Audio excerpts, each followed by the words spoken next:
Is Casey just an arrogant jackwagon, or is he actually good at building stuff? And will he demolish his career with this sponsor? And it's just dumb. It's time to go back. Dan, take us back. Now, this is when race cars were race cars. If this car actually got produced, what would it be?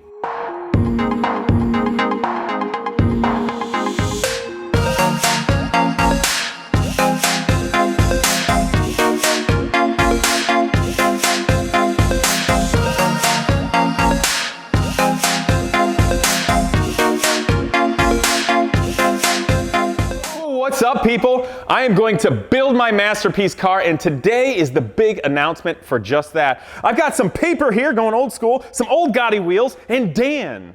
Dan's a smart guy. He's operating the computer with a projector. Yes, a freaking projector like it's 1985 and I'm a kid and it's too hot and there's no air conditioning in some terrible school system back when. This is so much fun. And it's even more like 1985. I've even got my Star Wars lunchbox. Thank you, George. Because that's totally normal, right, Dan? Yeah. So how am I doing all this, you wonder? Well, my name is Casey, and there's another Casey Neistat, that did something brilliantly stupid. And he was supposed to do a commercial for Nike, and instead of doing that, decided to just use all the money and travel around the world and make a cool film. So I'm doing the same kind of thing with Avalon King. So instead of doing commercials and showing you guys using all the product, I'm still going to use their product because I like it on my cars, but I decided to just buy a bunch of materials and crap and build my masterpiece car in a way that I have never built a car before. So we are going to find out in the most glorious public internet way possible, is Casey just an arrogant jackwagon, or is he actually good at building stuff? And will he demolish his career with this sponsor? You're going to have to come back to find out, but for today, let's start talking smack about supercars. Hell yeah. Yes. Dan, wait, hold on. I'm going to start with the Omega car. Yes, my sustainable recyclable concept car. It's powered by turbo diesel, but could be electric or whatever. We'll be getting out soon. I'm going to do those videos on Monday. I hope you like it. But for right now, I want to go old school. I want to go back to my cocky race car driver. I can build it self where, I don't know. Let's do it. Dan, supercars, hit me. What do we got? Oh, yes, a Bugatti. Now here's the deal, guys. This is where supercars and hypercars have evolved in the modern day. This car is interesting, and it does a lot of things in a big way, but it's stupid. It is completely stupid. It is beyond the realm of literally reality, and it's basically like, are you a super rich person, but you don't necessarily have any imagination or driving talent? No problem. Spend millions of dollars on this overly complex thing that you probably won't use, and there's no roads in the world. You can really generally use it well. Good for you. Now, I say that in a snarky, nasty way because it's fun, but also because it's true. Sports cars and supercars, since I would say the 1950s and 60s, have evolved to basically the antithesis of this psychotic testosterone, who's got a bigger member, I've got more power, what your top speed thing is, and it's just dumb. It's time to go back. Dan, take us back. Where are we going? Oh, this is going to be fun. Ooh, Lamborghini, says Dan. This is, in fact, the Lamborghini Miura. It has a transverse mounted V12. Some of the dumb things about the Lamborghini Miura, though, is, one, the engine and the gearbox share the same oil, like a Mini Cooper from back in the day, which is kind of dumb in my opinion. It's still a really neat car. Also, everything's like a quarter-inch from the glass. It's horrible to service. If you sit in it, you can't even see the gauges because the nature of the way the steering wheel and all is. You have to have some like crazy appendages to fit in it. But this is regarded in many ways as the first supercar. It was done by a bunch of young people quickly. It's very pretty. It's very evocative, and it might run right some of the time. I don't know. But when you look at it, the design's not very avant-garde. It's pretty, but it's not insane like what a supercar really should be. It's not really at the forefront. It's cool for back then, but it still has kind of the pretty feminine looks of the 1950s car. So we're kind of getting there, but we're not there. Dan, what do we got next on this journey? Oh, Mclaren F1. Every boy's 90s wet dream, right? Yes. Naturally aspirated V12 derived from the BMW M70 production engine originally. Of course, everything's been modified like crazy. Carbon fiber out the yin-yang, McLaren butterfly doors, and this was the first amazing, like, perfect car. Central seating, like a proper race car. 2 seats on the side so you can take 2 chicks with you. Yes, That's proper supercar stuff, but this thing is well rooted in over-the-top simplicity of racing. Whereas the new Chirons are just over-the-top for the sake of being over-top of money and power. This was like over-the-top in its engineering prowess of, and I know it sounds crazy, like a simple but perfect supercar racer. So in many ways, the McLaren F1 was the antithesis. I say was because we're about to change that. Dan, what else you got?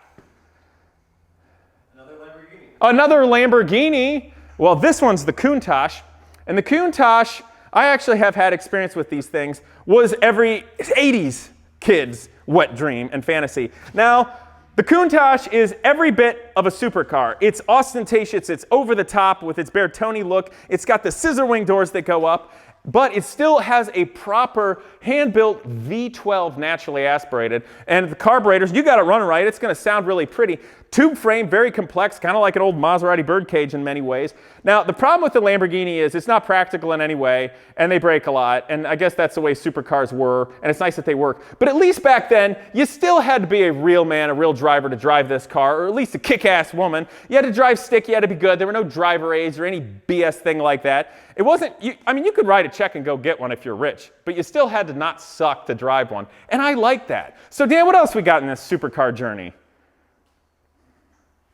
Ooh, F40, that is what I am talking about. This came out of the 308 evolution, and you can see because the windshield and the side windows and the roof line are all, is like a 308. Yeah, literally just this much is like an old Ferrari 308. And that's where it really stops because this has a longitudinal V8 with twin turbos. It's rocking fast, obviously center lock wheels, carbon fiber monocoque, a lot of space frame stuff going in the rear. And this was kind of like an over-the-top developed silhouette racer of a 308. So I like the F40 of the 1980s supercar era because like the Countach was all about art and being over the top, and it was pretty racy, but it wasn't really like a race car. The F40 was a race car that evolved from being the wussy 308 Magnum PI car into this psychotic racer, but then they smoothed them out for homologation and made it for the street. So, you know, the Lamborghini Countach is like the art, insane, over-the-top supercar way, and the F40 is like, hey, we took racing really too far and then came back and made it for the street. So they're both insane in a great, pure way,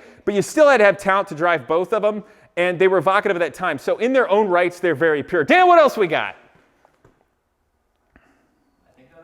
Oh, yes, a Ferrari, early 70s, 512S, V12, mid-engine. Oh, yes. Now, this is when race cars were race cars. Still dangerous, smoking fast, unbelievable, evocative sound of that naturally aspirated V12 singing to the moon on Mulsanne Straight. This is a proper two-seat sports racing car. And frankly, this type of car is where supercars came from and really should always be. Dan, what else we got? I feel like we got something else in here. Similar. Yes. The Porsche 917, the 512S Contender. This one has an air-cooled flat 12. Now, it's air-cooled because, I mean, the air does it. There's no liquid cool in it. But it does have a massive oil cooler in the front. This is a tube frame car with composite, fiberglass composite, bonded a lot to the tube frame. And they made the chassis in this such as that you could pressurize it with nitrogen. And the driver had a little gauge to see if you still had pressure in your chassis. That means it's not cracked. And this was a psychotic, cool race car. A couple were driven on the street, although probably badly because it really doesn't make a great street car. But it's awesome, right? And this is pure. This is a pure race car, a pure sports car, and everything somebody like me loves. But I think we can take it a step further. So, Dan, what else we got in this journey? I don't even know where I'm going at this point. Oh, see? Left field. What's this? A Lancia Stratos? A rally car? This was a weird car that I'm glad exists. Okay, so it had the Ferrari Dino V6 engine in it mounted transversely. So kind of like half a Lamborghini Miura, if you want to talk about it like that. But instead of like the Lamborghini Miura being all art for the street and highway bombing around the south of France, this one was like, I will own the south of France. I don't care what you think sideways. I like that. And it's cool, Bertone design, but the question is, where did this come from? Because this is interesting. This is a little more boxing. Dan, what's next? You got a drawing for me or something? Oh, I want to see it. Now here's the deal, guys. Let's start breaking this down into how you actually build a car. Here is a profile drawing, old school drawing you do with a T-square on a drawing board of a Stratos. Now you can see the shocks. I think they're Mcpherson in the rear, and then upper and lower A-arms in the front. You can see where the spare tire's mounted, how the clamshell opens. Obviously you can see the driver's feet and how he sits in here with his helmet on. It just clears. And this is the cool way to draw cars. This is what I did in high school when I was designing cars. You do a 3/4 thing of what it looks like, and then you do your drawing side, top, just like the old school way of drafting. And you know, computer-aided design is great, but there's still a lot of value to doing stuff like this old school. And so here it is. Here is the Stratos, and this is sort of it. But I feel like it's time to talk about what I'm going to do. Dan, what's next? Yes. All supercars and hypercars in modern times and post times can suck it. This was the most avant-garde, perfect, pure car design of the 20th century, period. It was the Marcello Gandini masterpiece named the Zero. This is what inspired the Lancia Stratos. And as the story be told, Bertoni wanted to do a car design for Lancia. So they built this car, this coach-built car, using a little Lancia Fulvia engine, which is just a V4 little engine and transaxle, out of the front of a Lancia Fulvia. I think that's weird in a Lancia Fulvia. I'm not saying I don't like them, but it's a great opportunity to build their coach-built, crazy avant-garde, wacky machine.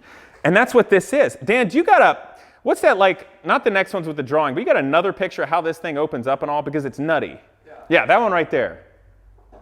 Look at this, you guys. There's no doors. This car originally was 33 inches tall. That's about this tall. A GT40 was 40 inches tall. It's 7 inches lower than a GT40, an original one, not the bigger, newer ones, okay? And how you got in it is the windshield folded open, and then when you got in and laid down, the steering wheel is between your legs, and you pull the steering wheel down, and it shuts the windshield. These windows here would slide if you wanted to open them, and then your access to the engine was this crazy cool, like flower petal triangle that folded from the side. And Dan, let's go back to the picture right before it. It's just so pure of design, you guys. You know, the visibility might suck in a lot of ways, like the mirror is sort of built in, the side view mirror here. And let's face it, it's real low and you don't want to get into a front end collision. But in terms of the art of driving, craftsmanship, this is as good as it gets. In terms of the perfect designs in engineering and art are oftentimes, if not always, the simplest solution to do something perfect. And the Stratos Zero was the simplest, most perfect solution to supercars. But since that time, we've taken it full circle and we've gone so far to the Chiron. Dan, you want to go back to the Chiron? Way back to the Bugatti? Oh, yeah. The first one. We've taken it this far. You know, young people have come to think this is beautiful from playing video games. Rich people have come to think this is beautiful because it's a symbol of status and power. But is this really a driver's car? Is this really the best art we can do? I don't think so. I think cars and racing and art have nothing to do with money. This, to me, it's neat, it's cool, I wouldn't mind driving it. It might be fun to own. I doubt it because it required too much maintenance. But this is getting to a level of vulgar in terms of all that, and it's not my thing. Let's go back somewhere. Let's go back to the Zero, Dan. So, some of you guys have seen, I recently bought a Porsche Boxer for $2,000 with a blown motor, and I bought a 1992 BMW 750 IL, which has the BMW M70 V12 engine, which is the engine that inspired building the Mclaren F1 engine. Yes, not quite as cool because it was production-based. But yes, my intention is we're going to build what I consider a production version. If this concept, Dan, let's go to one of the drawings of this thing. Let's go to the side profile. Let's go to say this one right here. Yes. Here's the Stratos here. Look how low it is, you guys. If this car actually got produced, what would it be? But what this car did do was inspire the Lancia Stratos, the rally car. And I want you to see this. So look at this car, create a mental image of how low it is. See, there's no like side windows or roof or anything like that. Now, Dan, take this car and now quick, go give me a side profile of the Lancia Stratos, the white one. Awesome. Guys, look at this. If you cut off the whole roof and side windows of a Stratos, and this ends up being the top right here, Boom, Stratos Zero. The design is hidden in this, and it's been forgotten, but it was the best. So Dan, let's go back. Let's go to this one. Let's go to the drawing of the Stratos Zero, the side profile drawing. Look at this, you guys. Okay, so check it out. The original Stratos, I got a paper here. I got to go get it. I need numbers. The original Stratos Zero concept was 33 inches tall from the ground. It was 141 inches in length. And interestingly enough, the wheelbase was 87.4 inches. That's 87.4 from here to here, okay? And then the track width, we'll get into that. But I want to show you this. So remember I said the Lancia Fulvia 4-cylinder engine? Here it is, tiny little thing. You got your transaxle here. It's mounted inline, naturally aspirated. Got a spare tire shown in this one. Here's your driver shown. Obviously tight fitment. Here's where the windshield opens up like this to get in and out. And if you'll notice, the driver's knees literally go over the steering rack. Now, a very important thing of this car is it has Mcpherson front suspension. That's where you have a lower link or A-arm, but there's no upper link because the shock is mounted up here at the top and it provides the upper link. Now, it's very important because then you don't have those upper A-arms and stuff protruding into the cockpit because the driver sits very far forward. His feet, right, are there at the front of the wheel, similar to like an 80s Indy car, which everybody's like, that's so dangerous. It'll take your feet up if you go straight into a wall. Okay, then don't go straight into a wall. But anyway, you got to do that so you have the room in the cockpit. Now, here's the deal. The Porsche Boxster I bought from 1999 has a 95.2-inch wheelbase, which is obviously larger than the 87.4 wheelbase of the Stratos Zero. And the track width is slightly wider. But I found it ends up being somewhere between 8 and 9% larger in wheelbase, the Boxster. So what we do is I need a platform. There's no sense in building all that to go. And I can easily turn or I can mate the BMW V12 engine to the Porsche transaxle, whether it's a Boxster S with the 6-speed or the 5-speed of the regular Boxster, which I know is a little weak, but hey, you got to get started. So here's my Gotti wheels that are period correct, kind of cool. Dan, let's go to the real clean side drawing of the Stratos Zero. The one at the end there. No, the next one. Perfect. Boom. There it is. So here's what I'm going to show you guys. Yeah, you can fit this in a computer and solid model it and everything, but the problem with solid models in computers is even if you're awesome, it's hard to get all that sophisticated little details. So literally, you guys are in the first step. We're in a big computer right now. We project it. I got Dan over there. He's better than a mouse or a frickin' scroll pad, whatever you call them. So Dan, we got to get the measurement right. I need a volunteer. Yo, little bro. Come on down. I got to open up a secondary program. The secondary program is Michael. So, wait, I forgot. What was the wheelbase supposed to be? 95.2 inches? We're going to help Dan get the wheelbase where we need it to be. So go right in the center of the wheel, right dead center of that vertical line. A little more. Stop. Go back a little bit. Right there, stop. Okay, we got it. All right, so, Michael, would you be so kind as to put the wheel where it goes? Oh, that one rolled away. Don't roll away. Come back. All right, look at that, you guys. Now, nobody ever does this kind of thing. Literally, we can take a projector with photos of vehicles or a drawing of old. This is the way it would have been done back in the day. And this is paper. I'm literally going to take a marker and I'm going to start doing all the drawings, front, back, top, side, like we have here. But for this drawing, in this video, I wanted to show you guys what I'm doing, where it's going, and how it's going to be built.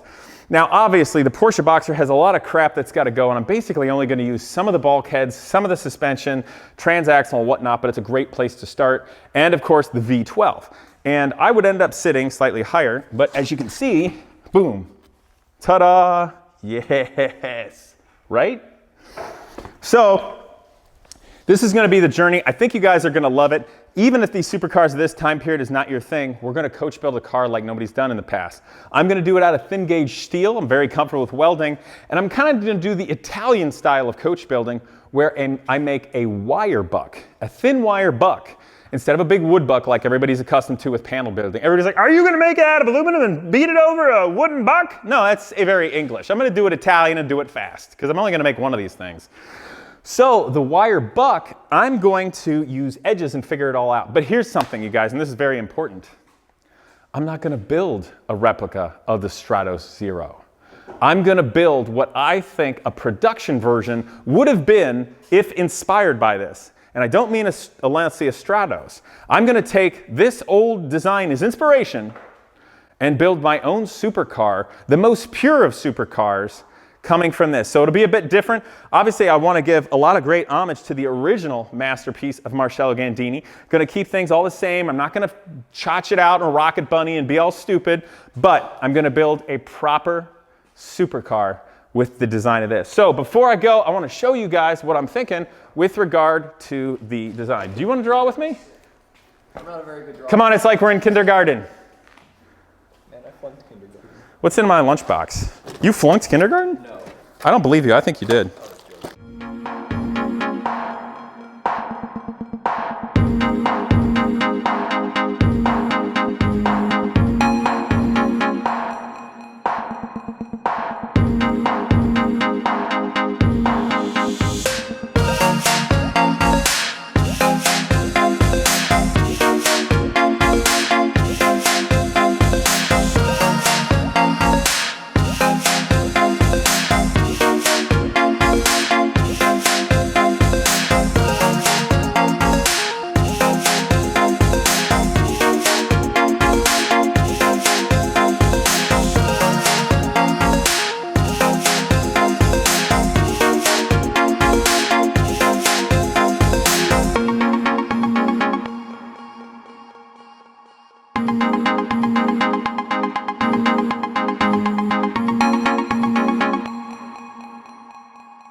So they say that little boys never grow up, their toys just get bigger.